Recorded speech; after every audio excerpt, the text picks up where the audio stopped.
Welcome to the 2020 National Minority Enterprise Development Week. I'm Lindsay Davis from ABC News, and I'm honored to be your host and personal tour guide as the U.S. Department of Commerce's Minority Business Development Agency celebrates the 37th Annual National Minority Enterprise Development Week.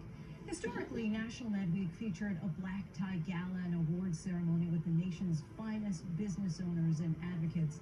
This year, Med Week has gone entirely virtual, and we could not be more excited.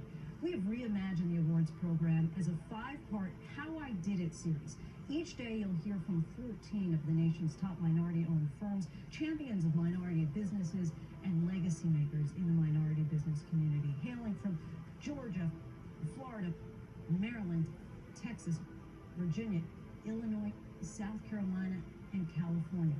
Vision, perseverance, triumph best describe the stories that the Med Week winners have to share with you. We invite you to be a part of the celebration. The How I Did It series is virtually unmissable. So let's begin.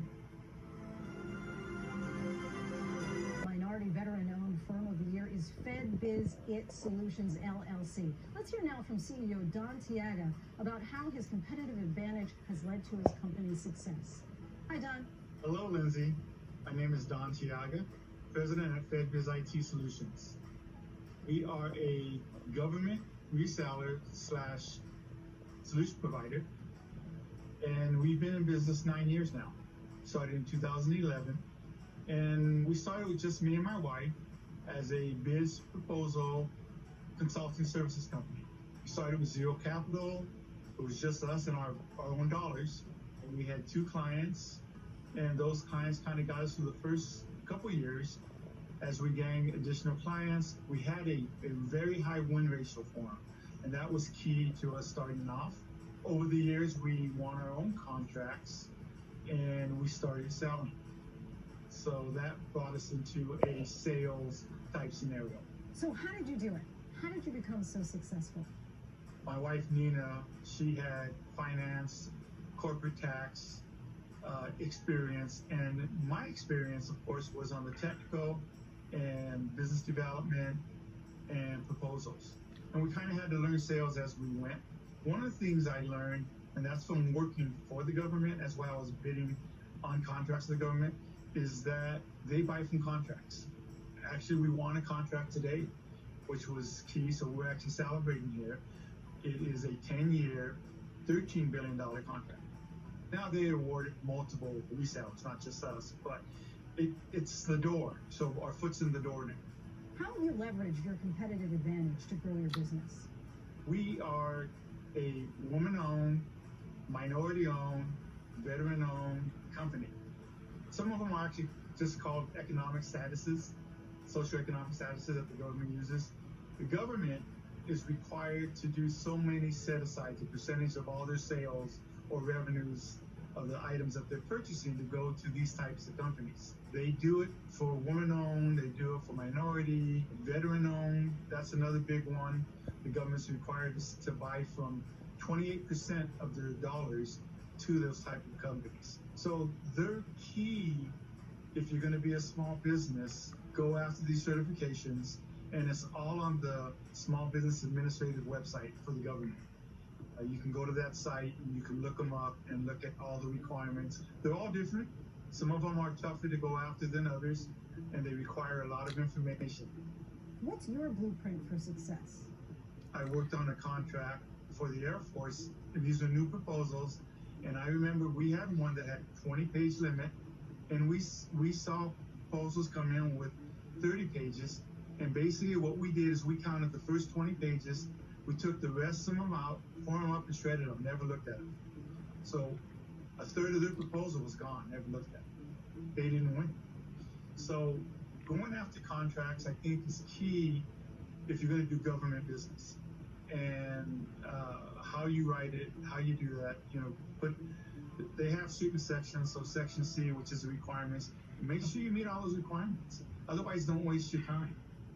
Find the ones that you fit in and go after those ones. How has your growth impacted your employee base?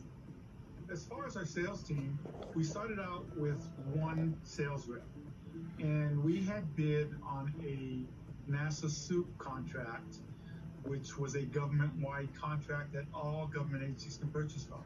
It was a 10-year award valued at $20 billion. I'd love to make that much any given time, but we're still working towards that.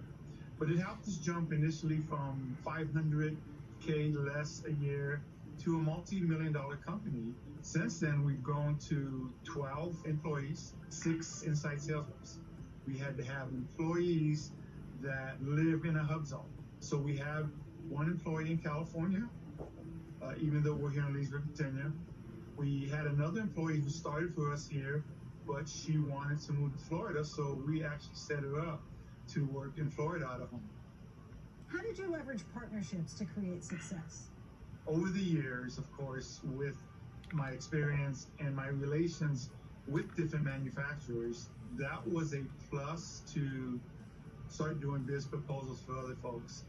So I got monthly retainers from 2 clients, and that income basically carried us through. We didn't have to mortgage our home or anything crazy like that. We decided that we don't want to owe anyone money right now, and we don't. You got to start out slow. The other thing you could do is you look at all the system integrators out there, the large ones like SAIC, Booz Allen, Lockheed Martin. They're always looking for small businesses for their contracts to help support what they're doing. We have one relationship with Leidos where we are one of 10 resellers that they use to purchase products for all of their government contracts. And that carries us through in the off season, what we consider the government busy season, which is now, by the way. What would you say is your superpower? The contract stuff to me is our secret sauce. But to me, find something that you want to do. I mean, we do specific government work, selling to the government on contracts. I'm sure there's all kinds of other stuff. You know, if you have an expertise in construction, guess what? The government has a bunch of construction contracts that you can go after. I have a friend of mine who was a veteran, and he went after all of the VA contracts, groundskeeping, janitorial type stuff.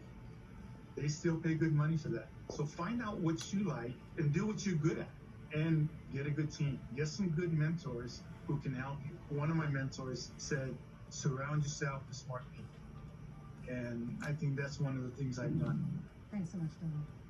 Thank you, Lindsay, for this opportunity. We do appreciate it. Now let's meet our last